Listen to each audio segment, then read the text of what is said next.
పరిచయమే, నర్సంపేట కథలోని. దీన్ని రాసింది మొగిలి అనిల్ కుమార్ రెడ్డి.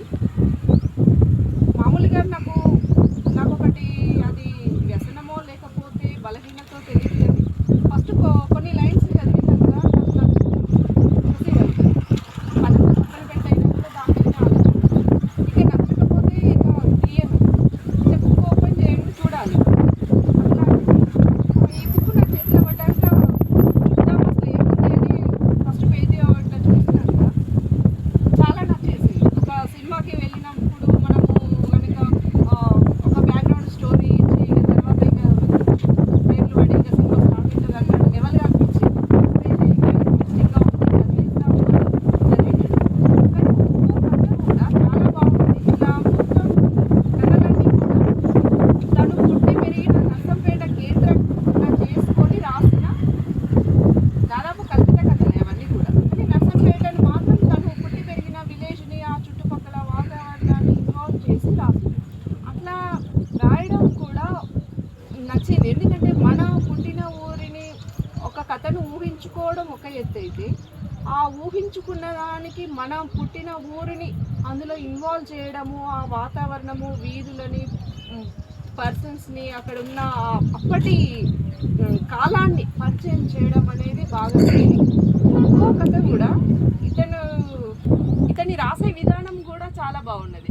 అంటే ఇతని రచనా శైలి మీద నాకేమనిపించిందంటే, ఇందులో ఈ బుక్లో జ్ఞాపకాలు అని తన చిన్నప్పటి అన్నీ కూడా రాసుకుంటూ వెళ్ళిండ్రు. అవి మాత్రం రియల్గా జరిగినవే అని చెప్పిండ్రు నేను తనతో మాట్లాడినప్పుడు. అంటే ఆ జ్ఞాపకాలకి వెళ్తే తను చిన్నప్పటి నుండి బుక్స్ చదవడం బాగా అలవాటు ఉంది. 7th 8th క్లాస్ నుండే ఎండమూరి వీరేంద్రనాథ్ బుక్స్ కానీ ఇంకా చాలామంది పెద్ద పెద్ద రైటర్స్ బుక్స్ చదివిందనేది గమనించినాను. అంటే ఆ ఏజ్ నుండే తను ఆ లెవెల్గా బుక్స్ చదివిందంటే ఇక ఇది నాకు ఆయన దృష్టిలో ఇది ఒక మామూలు బుక్ అనే నేను అనుకుంటున్నాను. ఇంతకుముందు ఇంకా ఇంతకంటే స్టాండర్డ్ బుక్స్ ఇంకెన్ని వస్తాయో కూడా చెప్పలేము. అంటే అప్పటి నుండే అతనికి బుక్ రీడింగ్ అంటే వాళ్ళ ప్రభావం అంత ఆ స్థాయిలో అంత పెద్ద పెద్ద రైటర్స్ ప్రభావము అంత చిన్న ఏజ్ నుండి ఆయన మీద ఉండేసరికి తను బాగా రాసిండు. ఆ ప్రభావం తను రాసిన ప్రతి కథలో కూడా కనబడుతుంది. అంటే స్టార్టింగ్ ఒక కథను స్టార్ట్ చేసేటప్పుడే కానీ, మధ్యలోకి వచ్చేటప్పుడే కానీ, చివరికి ఒక కొసమెరుపుతో ఎండ్ చేయడమే కానీ చాలా బాగా నచ్చింది. అంటే ఒక పాఠకులకు కావాల్సింది అదే, చదివించే విధానం ఉండాలి. కానీ ఎక్కడ ఆగకుండా చదివించే విధానంగా ఈ బుక్ కనబడింది. కొన్ని కథలు ముగింపుల్లో చాలా మంచిగా మనకి చాలా బాగుంది, ఇన్నోవేటివ్గా అనిపించింది. కొన్ని కథలు విషాదంగా ముగించబడింది.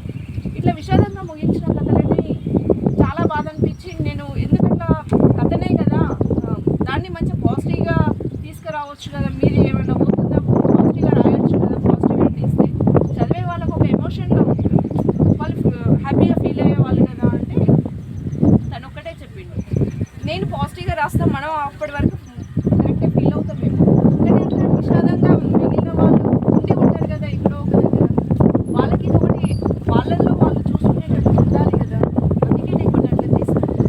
కానీ నిజానికి ఆ ఆలోచన కూడా కరెక్టే అనిపించింది. ఎందుకంటే కొన్ని కథలు చదివినాక నిజానికి నేను ఈ కథలు చదివినాక కొన్ని రోజుల వరకు ఆ కథలలోనే జీవించగలిగాను.